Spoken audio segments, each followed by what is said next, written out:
Hi, folks. Welcome to another episode of Film Study. This is Ken McKusick. It's time for the next in our series of concerns pods.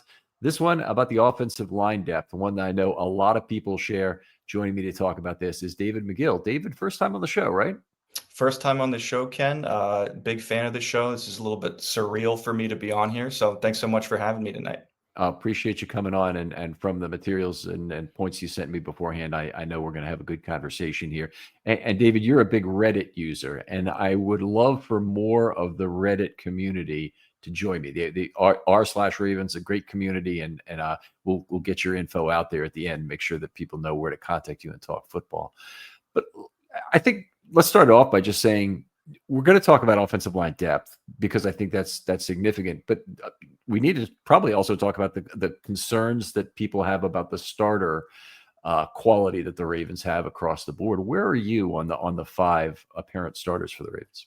Yeah, I mean, I don't think there were any huge surprises specifically with the starters, but I am a little nervous. I mean, look, in the offseason, there was, great news with us re-signing and extending Stanley, but there's been some changes. I mean, we lost McCary, and Voorhees seems to be the guy, right, that's going to be filling in for him. And Voorhees last year, I mean, I think he got injured like 5 games in, or maybe not even that long in, and didn't play much the rest of the season, almost lost the job to McCary. And as much as, there's a lot of hype and excitement with him, I think that we don't really know yet what maybe he's truly capable of. And obviously we hope he can fill McCary's shoes, but a little bit of nerves there with him. And then I think with some of the others too, obviously Falele was a huge topic of conversation last year, and I think he improved a lot as the year went on.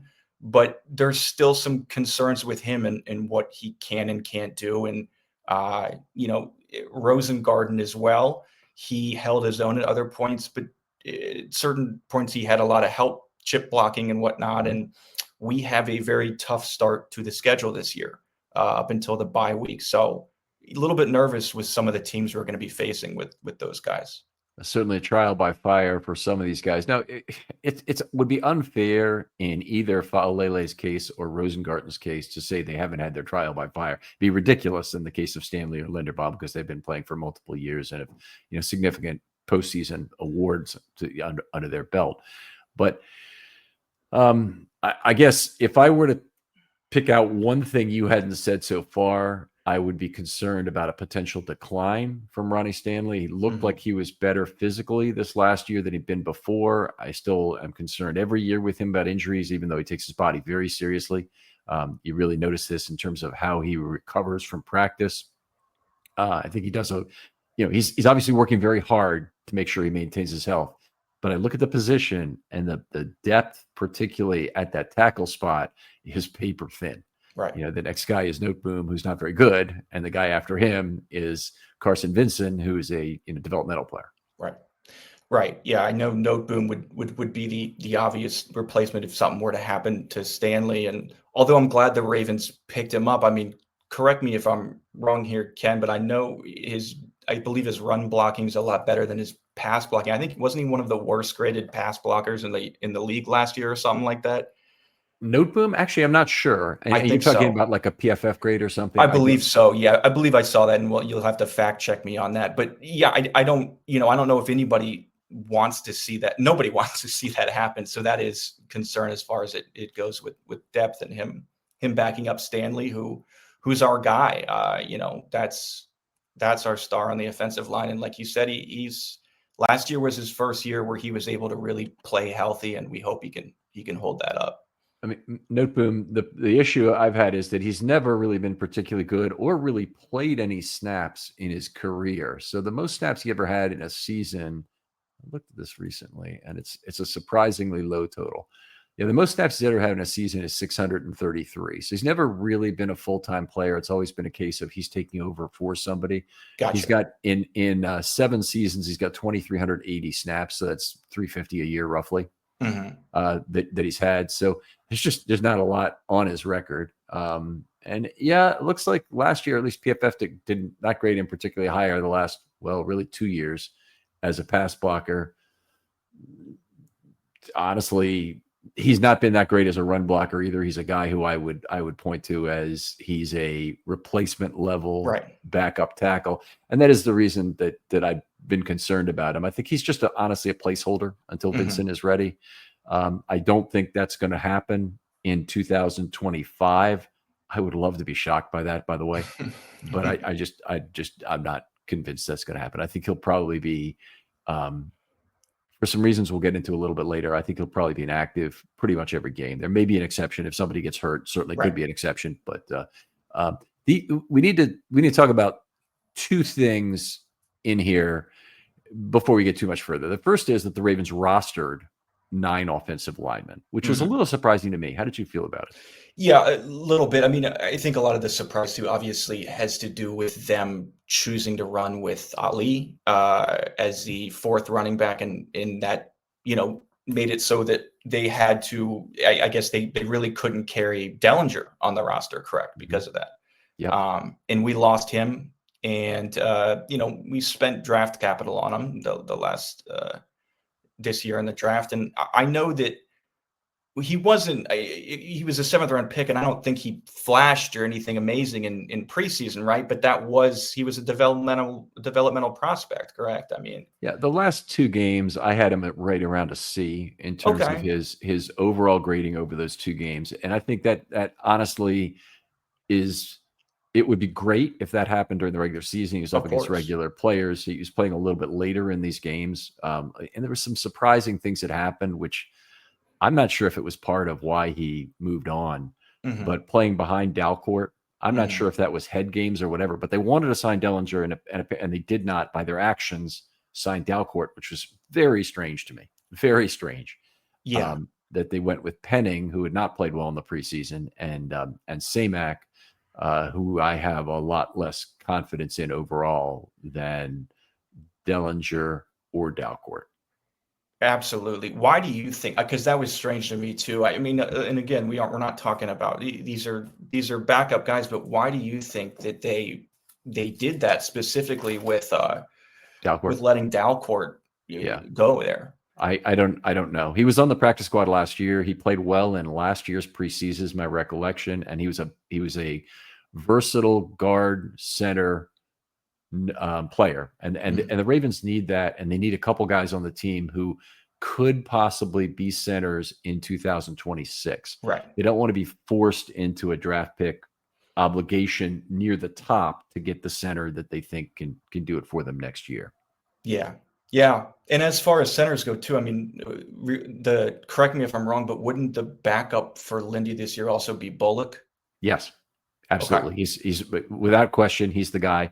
And I think he'd be the starter next year if the Ravens didn't draft somebody, or if Linderbaum gets hurt, Bullock plays plays some this year. I think he could solidify or incumbentify his 2026 role with some solid play, and that's just all assuming, of course, they're not able to come to terms with Linderbaum, which I still hope they can, but it just seems like every passing week is going to make it less likely as the season rolls on.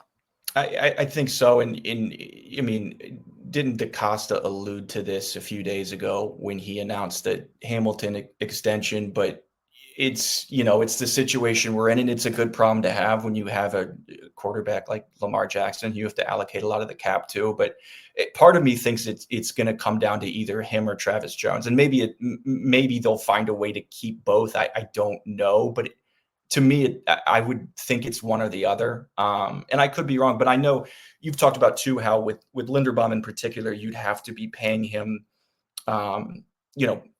offensive line money for a center, and maybe that doesn't make the most sense. Who knows? It's a complicated situation, right? Yeah, it is complicated. I would say he should not set the market a year after Creed Humphrey. I think that I would think he'd be making 10% less than Creed Humphrey.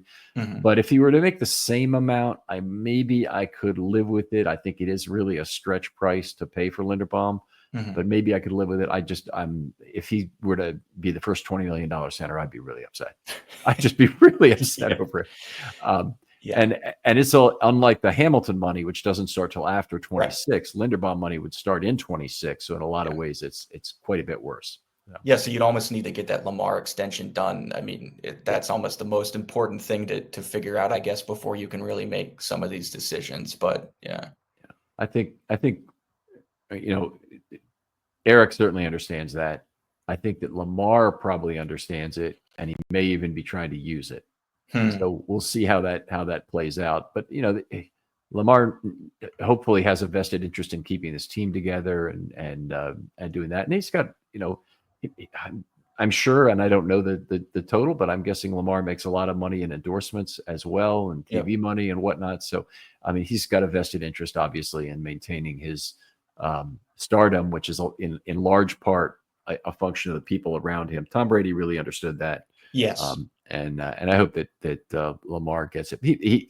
Lamar obviously does not have the kind of endorsement profile that Mahomes or Brady has, No, but still, not yet. yeah, not yet. Not yet. Yeah, no, I was thinking of Tom Brady when you were saying that too, because they always talk about, him understanding that. But yeah, I do hope Lamar understands it, and I'm sure to some extent he does. But yeah, it's the current world we live in with QBs and the kind of money they're commanding. So We talked about 9 offensive linemen being rostered. The other big X factor on this is Emory Jones and whether or mhm. not he'll be back at some point during 2025. I, I take a lot of heat wherever I say things about these kind of things, and that's fine. I'm here to generate discussion, and as long as it's healthy and not toxic, that's a good thing. But I will say this: I think Emory Jones can't be back before week 5. Let's start with that. So there is kicking time had they decided to roster 10 offensive linemen to start with. Mhm. They could have started with 10. Dellinger, one of them, decided if he could help the team or not, possibly by that period, maybe even due to injury, if not due to more practice. And then they could decide, hey, is Emory Jones really in a position to help this team during the window where he can come back and start practicing with the team again? And, it's probably going to be midseason, I would guess, before he's back.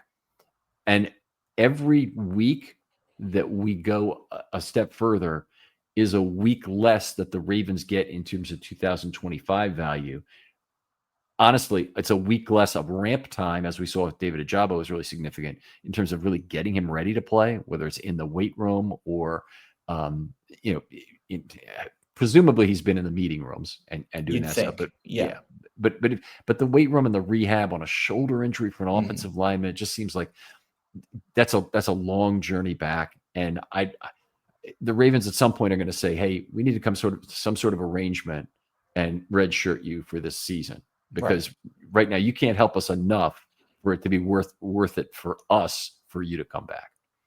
Yeah, absolutely. And I was very excited about, him as a draft prospect. I was watching the LSU Clemson game last night, and they were talking about him actually. And it sounds like the Ravens, knew, I guess, going Yeah. into this, drafting him, that he was going to have a surgery, and they weren't concerned about it or anything. And it makes sense that, it didn't affect their decision making.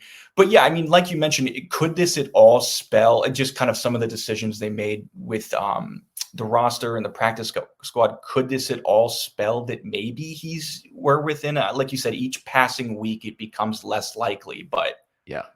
So you're saying on the other side, is there some portent here yes, that he'll be back sooner based on the fact that Dellinger does not see, say, the opportunity, because he right, was a practice squad to practice squad time. He wasn't claimed. And that's that's a true. key thing most people Yes, miss. So Dellinger effectively was asked to be on the Ravens practice squad, said, I'm going to look into my other options, and then signed with Cleveland. yes. Yes, and no, you bring up a good point too, because I myself have made that mistake where no, Dellinger chose to go be on the Browns practice squad, and Yeah. I'm assuming that's because I would think he found it maybe a better shot of getting, Yeah.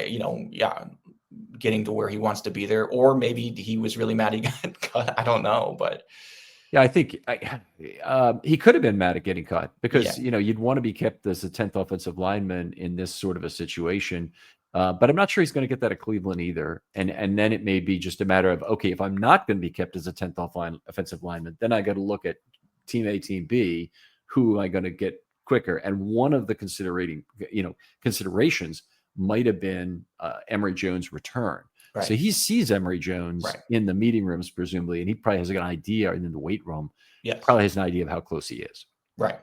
You would think so, and that could be it. But who knows? It's obviously pure speculation at this point. Yeah. But All right, let's talk through the roster a little bit because we've kind of gone over a lot of this, but we haven't got ahead on quite everybody yet. And they've got 4 offensive tackles on the team. And this is unusual, but they're 4 pure offensive tackles with Stanley, Rosengarten, Noteboom, and Vincent. So that's 4 of their 9 rostered offensive linemen are pure offensive tackles. And by the way, I think Jones would be a tackle / guard. I don't expect him to be just a guard, although that may be where he ends up in his NFL career. But ideally, he's a guy who can play both positions at least early on and help you back up what you have. Make it easier to say goodbye to Noteboom next year. Frankly, is one of the big things.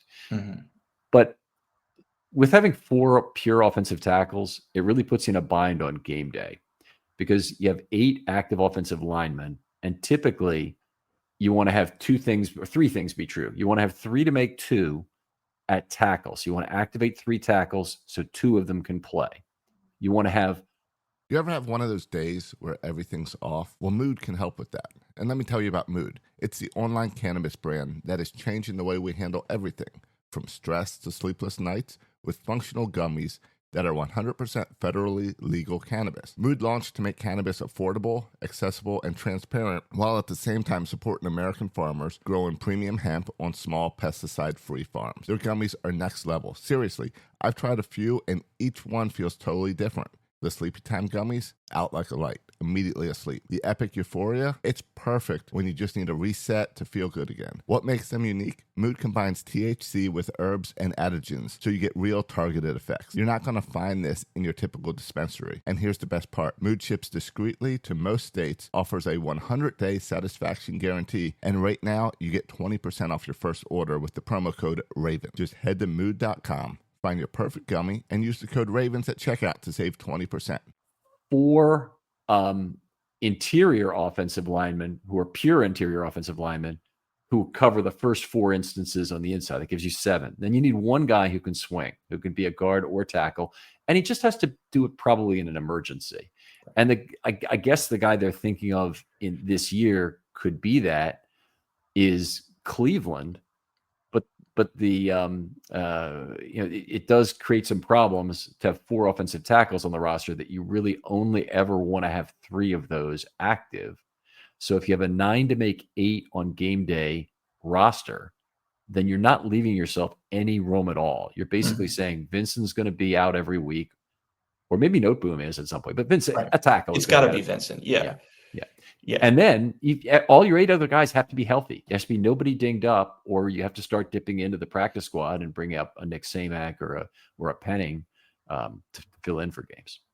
Yeah, absolutely. And that's the last thing that anybody wants. That's, if you want to talk about concerns, that's a huge concern right there, is that situation. But I mean, yeah, if they all stay healthy, it's fine. We don't not need problems. But so are you saying though that is Cleveland would be the fill-in for Stanley then if something were to happen? No, I think all roads lead to Noteboom would take over in a 1-for-1 replacement for Stanley. Gotcha. That if any other injury involves a change at right tackle, or potentially if Noteboom is the injury, it means that Rosengarten is your backup for Stanley at left tackle. Gotcha. So I think those are kind of the possibilities as I would see it. I don't see Vincent ever stepping in at left tackle this year. I don't really see him stepping at right tackle either. But if he were to play a little bit, it'd probably be on the left side, and it'd probably be in a mop-up situation where he had an unusual reason for being activated, like the Ravens didn't have any other choices, or they had one year they had walking wounded for all of their extra guys on the roster, so they had to activate everybody who was even at all healthy on the roster, even with their elevations. Interesting. Yeah.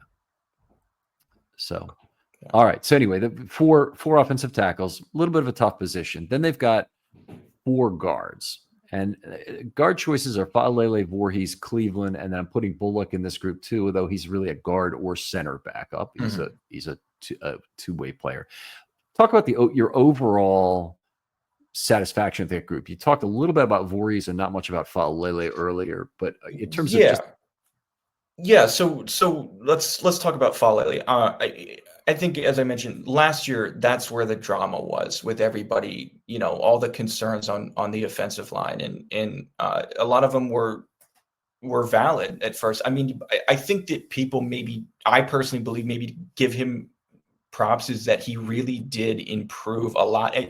I think by the last stretch of last year, he was like pretty damn good. If I'm not, I mean, okay, maybe I won't go there, but he was fine. No, So he's pretty damn good, I would say. okay, and I know that I believe it's something you've talked about too. But he's, and correct me if I got, yeah, he's okay in pass blocking. It's run blocking where he struggles. Correct.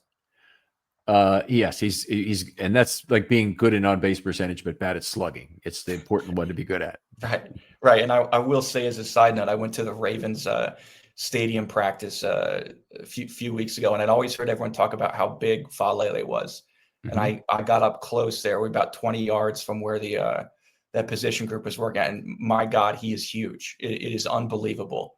Him and Cleveland both, honestly. So I can see, at least for that alone, why the Ravens like him. But yeah, I mean, I think everybody's probably got concerns for him.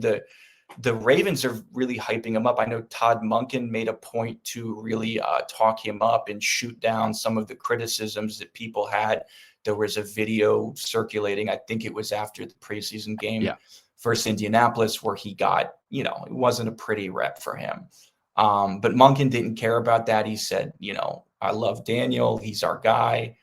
And so at a certain point, I mean, I'm rooting for him. I think everyone is, and really want, but he's got to take it. Can't start off like it did last year. It can't. And that's where my concern is. Yeah. I completely agree with you. Got some numbers for you here just real quickly. So for the first 14 games, this is through week 15 against the Giants, which was his last bad game. He had a .72 raw score. And at guard, that would be, let me put this in, with a normal amount of adjustment there, he'd be right on the D plus C minus border, but probably a D plus is what I would say, Okay. closer to anything else. The last 5 games of the year, including the 2 playoffs games, which were 2 of his best, .85, which would be on the B plus A minus border. Yeah. So That's great. a big jump in terms of play. And I don't think a lot of people recognized it, but he didn't have the last 309 snaps. He had 1 penetration allowed. That's caused a loss on a run play, 2 pressures, 0.5 against Pittsburgh, 1.5 against Cleveland.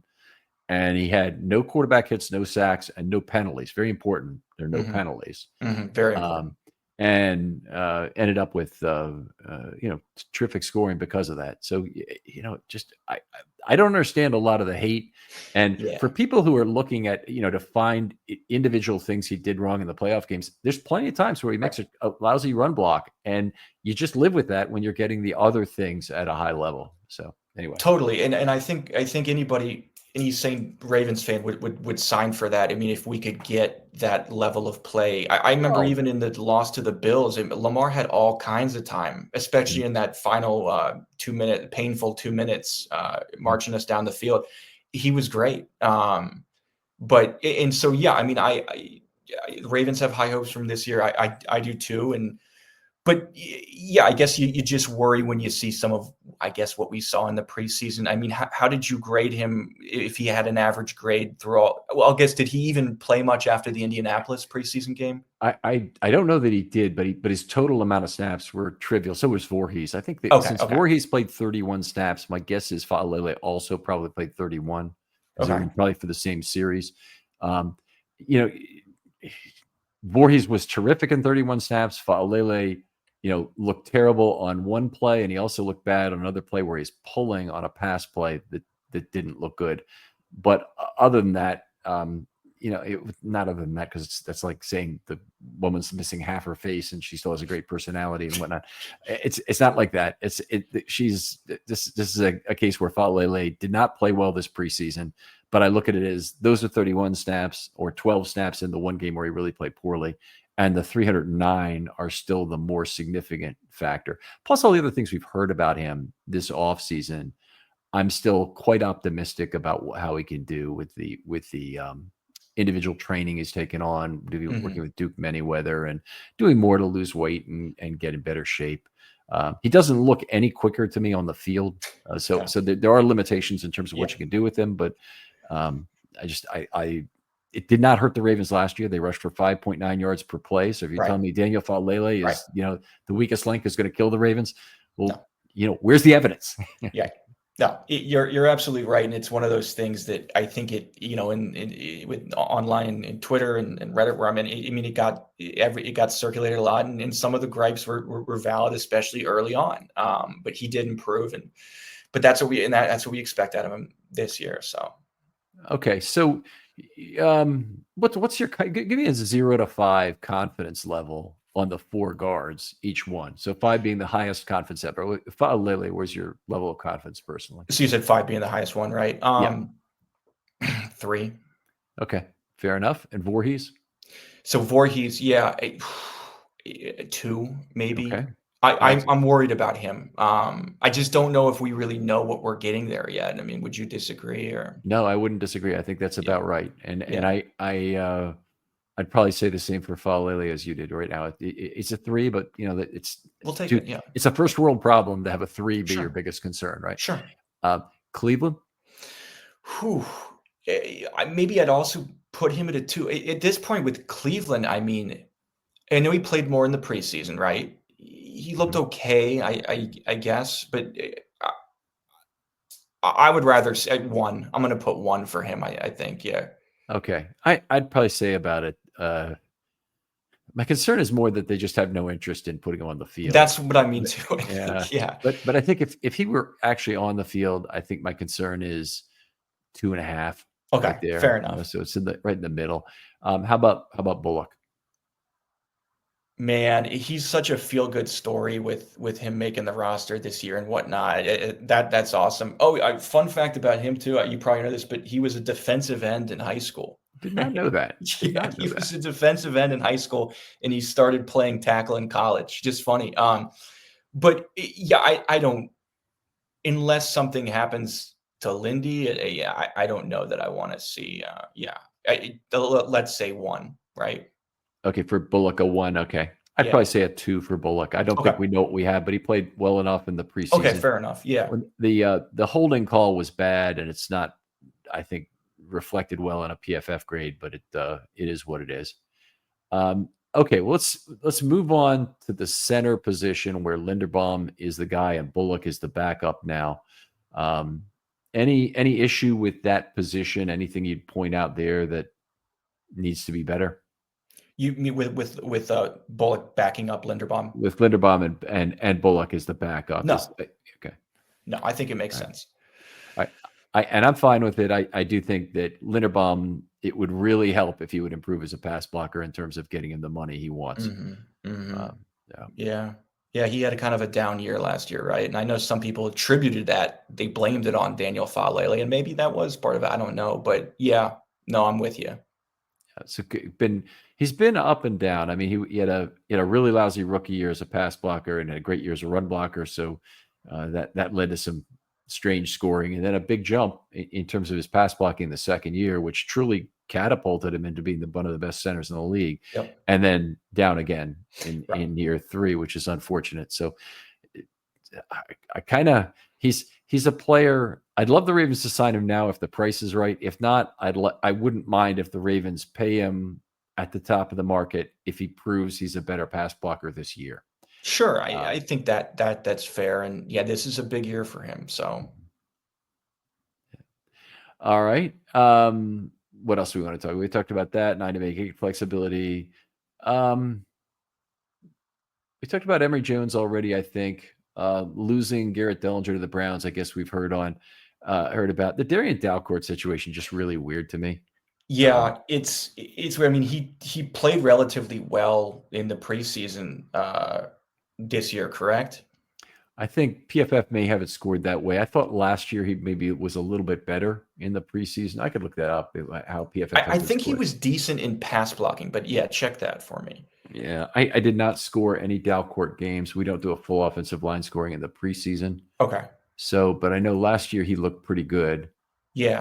Last year he was terrific in the preseason. This year he hasn't made any significant pass blocking errors in either year if you look at PFF.